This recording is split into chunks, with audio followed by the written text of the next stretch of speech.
तो hello friends, अस्तित्व news 22 में आप सभी का स्वागत है। दोस्तों, हम आपके बीच कुछ खास अपडेट लेकर प्रेजेंट हो रहे हैं। दोस्तों, जैसा कि बैठक से पहले कर्मचारी संगठन दो फाड़ हुए, एआईडीएफ का बहिष्कार, एनपीएस मंजूर नहीं। तो जैसा कि केंद्र एवं राज्यों के कर्मचारी संगठन पुरानी पेंशन बहाली के लिए लंबे समय से संघर्ष कर रहे हैं। इस बाबत रामलीला मैदान में कर्मचारियों की कई रैलियां हो चुकी है। जंतर मंतर पर विरोध प्रदर्शन किए गए हैं। कर्मचारी संगठनों ने कई बार प्रधानमंत्री से मिलने का आग्रह किया था। हालांकि पीएम मोदी खुद सार्वजनिक मंचों से ओपीएस बाबत अपनी राय दे चुके हैं। तो ओपीएस और एनपीएस पर राय क्यों है दोस्तों, आगे बढ़ते हैं। अपडेट के बारे में हम विस्तृत चर्चा करते हैं। तो जैसा कि देश में पुरानी पेंशन लागू होगी या एनपीएस ही जारी रहेगी, इस पर अंतिम फैसले की घड़ी करीब आ गई है। शनिवार को प्रधानमंत्री नरेंद्र मोदी स्टाफ साइट की राष्ट्रीय परिषद जेसीएम के प्रतिनिधियों से बातचीत करेंगे। यह बैठक पीएम आवास पर बुलाई गई है। इस बैठक से पहले जेसीएम के सदस्यों के बीच तालमेल का अभाव साफ नजर आ रहा है। रेलवे के बाद केंद्र में दूसरे सबसे बड़े कर्मचारी संगठन अखिल भारतीय रक्षा कर्मचारी महासंघ एआईडीईएफ ने प्रधानमंत्री की इस बैठक का बहिष्कार कर दिया है। एआईडीईएफ के पदाधिकारियों का कहना है कि उन्हें ओपीएस के अलावा कुछ भी मंजूर नहीं है। केंद्र सरकार संसद में कह चुकी है कि पुरानी पेंशन योजना उसके विचाराधीन नहीं है। बजट पेश करने के दौरान वित्त मंत्री निर्मला सीतारमण ने ओपीएस का जिक्र तक नहीं किया। केंद्रीय कर्मियों के एक बड़े संगठन confederation of central government employees and workers के महासचिव एसबी यादव ने बताया कि पीएम की बैठक से पहले हमारा स्टैंड क्लियर है। सरकारी कर्मचारियों को ओपीएस ही चाहिए। एनपीएस में संशोधन किसी भी सूरत में स्वीकार नहीं करेंगे। तो दोस्तों, केंद्र एवं राज्यों के कर्मचारी संगठन पुरानी पेंशन बहाली के लिए लंबे समय से संघर्ष कर रहे हैं। इस बाबत रामलीला मैदान में कर्मचारियों की कई रैलियां हो चुकी है। जंतर मंतर पर विरोध प्रदर्शन किए गए हैं। कर्मचारी संगठनों ने कई बार प्रधानमंत्री से मिलने का आग्रह भी किया था। हालांकि पीएम मोदी खुद सार्वजनिक मंचों से ओपीएस बाबत अपनी राय दे चुके हैं। पीएम ने उन राज्य सरकारों पर भी निशाना साधा था जिन्होंने ओपीएस लागू की है। इसके अलावा केंद्र सरकार कई बार कह चुकी है कि पुरानी पेंशन बहाली संभव नहीं है। Joint forum for restoration of old pension scheme यानी JFROPS, national joint council of action NJCA के कन्वीनर शिव गोपाल मिश्रा एवं co convener doctor M Raghavaiah ने 29 फरवरी को ओपीएस बाबत प्रधानमंत्री नरेंद्र मोदी को एक पत्र लिखा था। जैसा कि इस पत्र में बताया गया कि केंद्र एवं राज्यों के सरकारी कर्मियों ने ओपीएस बहाली की मांग को लेकर 1 मई से अनिश्चितकालीन हड़ताल पर जाने का निर्णय लिया है। कर्मियों को गारंटीकृत पुरानी पेंशन ही चाहिए। सरकार बिना गारंटी वाली योजना एनपीएस को समाप्त करे। जेएफआरओपीएस ने अपने पत्र में प्रधानमंत्री मोदी जी को 10 अगस्त 2023 को भेजे ज्ञापन का हवाला देते हुए कहा है, कर्मियों को विश्वास है कि सरकार एनपीएस को खत्म करने और सीसीएस यानी पेंशन नियम 1972 अब 2021 के तहत गारंटीकृत पुरानी पेंशन व्यवस्था बहाल करेगी। खत्म करने और ओपीएस यानी पेंशन नियम जो है पुरानी पेंशन यानी जेएफआरओपीएस ने प्रधानमंत्री मोदी से मिलने का समय मांगा था। हालांकि बाद में केंद्र सरकार की इस आग्रह पर कि वित्त मंत्रालय की कमेटी को कुछ वक्त दे दिया जाए, कर्मचारी संगठनों ने राष्ट्रव्यापी हड़ताल वापस ले ली थी। जैसा कि अखिल भारतीय रक्षा कर्मचारी महासंघ एआईडीईएफ के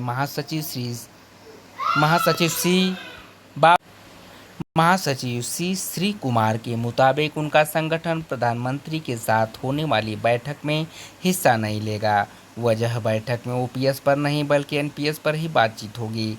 एआईडीईएफ पहले ही कह चुका है कि उसे एनपीएस में सुधार मंजूर नहीं है। कर्मचारियों को ओपीएस ही चाहिए। बता दें कि अखिल भारतीय रक्षा कर्मचारी महासंघ ने नॉर्थ ब्लॉक में 15 जुलाई को हुई वित्त मंत्रालय की कमेटी की बैठक का भी बहिष्कार किया था। वित्त मंत्रालय ने पुरानी पेंशन पर बातचीत करने के लिए स्टाफ साइड यानी नेशनल काउंसिल जेसीएम के प्रतिनिधियों की बैठक बुलाई थी। इस बैठक में भी एनपीएस पर बातचीत हुई थी। तो एआईडीएफ के अध्यक्ष एसएन पाठक और महासचिव सी श्री कुमार का कहना था, कर्मियों को केवल गारंटीकृत पुरानी पेंशन ही चाहिए, उन्हें एनपीएस में सुधार मंजूर नहीं है। केंद्र एवं राज्य सरकारों के 6 करोड़ से अधिक कर्मचारी एनपीएस को खत्म करने और पुरानी पेंशन योजना के तहत पेंशन बहाल करने के लिए संघर्ष कर रहे हैं। मोदी 2.0 सरकार ने एनपीएस में सुधार की सिफारिश के लिए वित्त सचिव की अध्यक्षता में एक उच्च स्तरीय समिति का गठन किया था। एआईडीएफ के कर्मचारी पक्ष ने राष्ट्रीय परिषद जेसीएम और वित्त मंत्रालय की समिति को ज्ञापन सौंपकर एनपीएस में किसी भी तरह के सुधार की बात को खारिज कर दिया था। अब एआईडीएफ ने पीएम मोदी की बैठक का भी बहिष्कार कर दिया है। केंद्र सरकार के एक बड़े कर्मचारी संगठन confederation of central government employees and workers ने 15 जुलाई की बैठक से पहले जेसीएम के सचिव शिव गोपाल मिश्रा को पत्र लिखकर सूचित कर दिया था कि कर्मियों को ओपीएस से कम कुछ भी मंजूर नहीं है। वे एनपीएस की समाप्ति और गारंटीकृत ओपीएस की बहाली चाहते हैं। कॉन्फेडरेशन के महासचिव एसपी यादव कहते हैं, ओपीएस में पेंशन की गारंटी है, कर्मचारी को 1 रुपया दिए बिना ही यह सुविधा मिलती है। हालांकि कॉन्फेडरेशन के 2 सदस्य प्रधानमंत्री के साथ होने जा रही बैठक में शिरकत करेंगे, मगर हमारा एजेंडा क्लियर है, एनपीएस में सुधार पर कोई बातचीत नहीं होगी। कर्मचारियों को केवल गारंटी की पेंशन ही चाहिए। कॉन्फेडरेशन ने 19 जुलाई को लंबित मांगों को लेकर देश भर में विरोध प्रदर्शन किया था। कर्मियों की मांगों में पुरानी पेंशन बहाली, 8वें वेतन आयोग का गठन, केंद्र सरकार में खाली पड़े 10 से 12 लाख पदों को भरना, 18 माह के डीए का एरियर जारी करना, रेस्टोरेशन कम्यूटेशन ऑफ पेंशन की अवधि को 15 वर्ष से घटाकर 12 वर्ष करना, अनुकंपा नियुक्ति पर लगी 5% की सीमा को खत्म करना व आउटसोर्स एवं अनुबंध आधारित नियुक्तियों पर रोक लगाना आदि शामिल थे। बतौर बीएस यादव आज भी कॉन्फेडरेशन अपनी मांगों पर कायम है।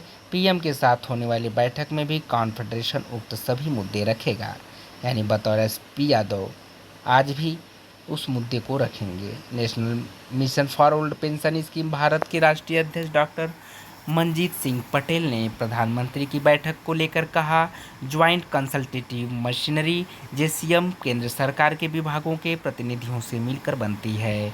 केंद्रीय कर्मियों का जब भी कोई ऐसा मुद्दा होता है तो जो गतिरोध उत्पन्न करता है तो सरकार इसी प्रतिनिधि मंडल से बात करती है।